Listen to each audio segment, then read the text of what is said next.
As each entry of the series goes on, it seems more and more questions are laid out to us. Who really is the Master of Masters? What is the secret behind the scene of there being two brains? Why did they make Missing Link canon in our reality? While there may be bigger questions, one that we have a couple of answers to is, who is Subject X? If you got more questions or like video discussions on Kingdom Hearts, you should subscribe and hit the bell to be notified when the video goes live. Share around if there's anyone who likes the series and can correct me when I'm wrong.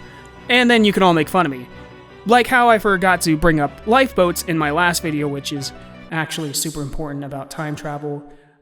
Whoops. There are theories on who Subject X could be, some saying it was Ava and others saying it's Skuld, both of which came from the Age of Fairy Tales in the good old non-controversial for being a mobile gacha game, Union Cross. However, I believe it's Skuld. The entries say that Subject X is a girl around the age of 15. Ava, to me, looks more to be around 18 to 19, while Skuld does fit the more mid-teenage years. I mean, just look at the differences in height from the chibi art in Union Cross. With that said and done, there's not much to talk about, even less so than that of Quadratum in Unreality. All we have to go on is a few of the secret reports in Kingdom Hearts 3, and it's not even all of them, it's like 5.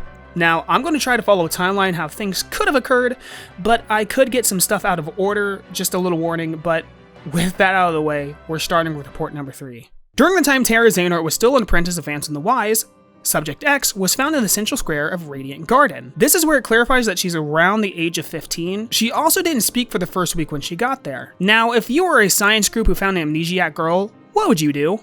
If you said lock her in a cage and try to experiment on her, you'd be right. But what the fuck is wrong with you?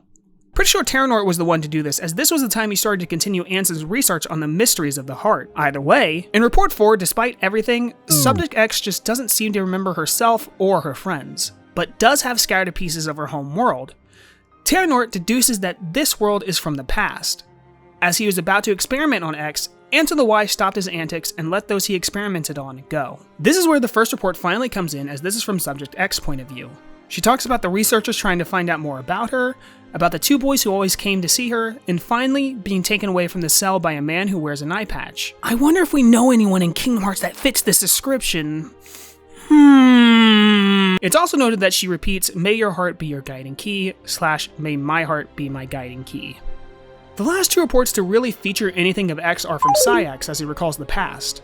We see that in Birth by Sleep that both him and Lee are always trying to sneak into the castle, but never really got a reason why. However, in this report, they could hear wailing from people lightly outside of the castle at night, which really disturbs me. This is definitely when Terranort was doing his experiments on the heart. Eventually though, they break in long enough to sneak down a long spiral staircase and into a long dark room with cells.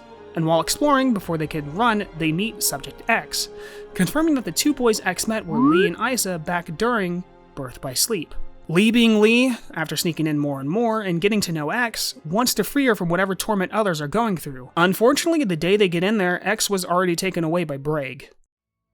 So with the short history on Subject X, I think it's time to explain as to why I think she's Skuld. As we know, Subject X comes from the Age of Fairy Tales and is described as a mid-teen. Now, I've seen tall teens and short adults before, so the height thing really isn't hard evidence. However, during the ending of Kingdom Hearts 3, Xigbar, or in this case Luxu, calls back all the old foretellers. He says that, I guess Ava didn't make it, and with some questioning he just simply states that she carried out her mission. So either he tried to call her back, but because she finished her role he can't, or he excluded her for some reason. I don't know about you, but as cunning as Xigbar is, I don't think he would have excluded Ava. They all had a role to play for the Master, and I don't think Luxu would just go against him or the Book of Prophecies. Though I doubt Ava is truly gone, just currently have no theory as to where she could be. Now, for Skuld. During the events of Union Cross, there was a room holding pods. A room not all that different from another room we've seen in Hollow Bastion in Kingdom Hearts 1. For the longest time, we never knew what these pods were for. However, it was confirmed that they were to be used to travel to different worlds. I can't remember if that was their purpose in Union Cross, but Terranort did use them for that reason. However, during the end of Union Cross, as the worlds are collapsing, the new Union leaders use it to travel time. They use the pods to protect their bodies so that their hearts aren't separated, and they can land safely. I have a short video all about time travel if you're still confused about the whole concept. It's not that long, and I really recommend watching it after this. Anyway, all of the members end up somewhere as our player character stays behind as a sacrifice. The second to last one to leave was Skuld. As we've seen with the characters like Elrena and Lorium, they end up in very different worlds, possibly at the same time period as Subject X, aka sometime before/during Birth by Sleep. Skuld, a 15-year-old looking girl at the end of Union Cross, could have easily ended up in Radiant Garden, to which she was taken in and researched on. But all in all, we still don't know if that's actually what happened. Hell, we don't even know if the man in the eye patch is Breg. As if. In your opinion, who do you think Subject X could be? Is it Ava? Is it Skuld? Or could it possibly be someone else? Knowing Nomura and the team behind the story, that last one is a very real possibility, and we've all been played a fool. Never forget when we, yes, we, not just me, didn't figure out that Braggy was an anagram of Breg by switching around one letter. So, really, it could be anyone. Hey, if you like this type of content or just want more Kingdom Hearts slop, you should totally subscribe. If you hit the bell, Xehanort won't consider you for an experiment.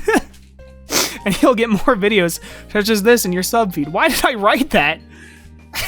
Also, be sure to leave a comment and share around so I'm able to get pushed out in the algorithm, so other fans or those who might be looking to get into the series can join us. Did you know you can join my memberships for the low price of $1 to get access to things such as emotes to use in comments or videos a few days early, and your channel will get a shout out. Speaking of, huge shout out to Nate DM990 for being a part of the union.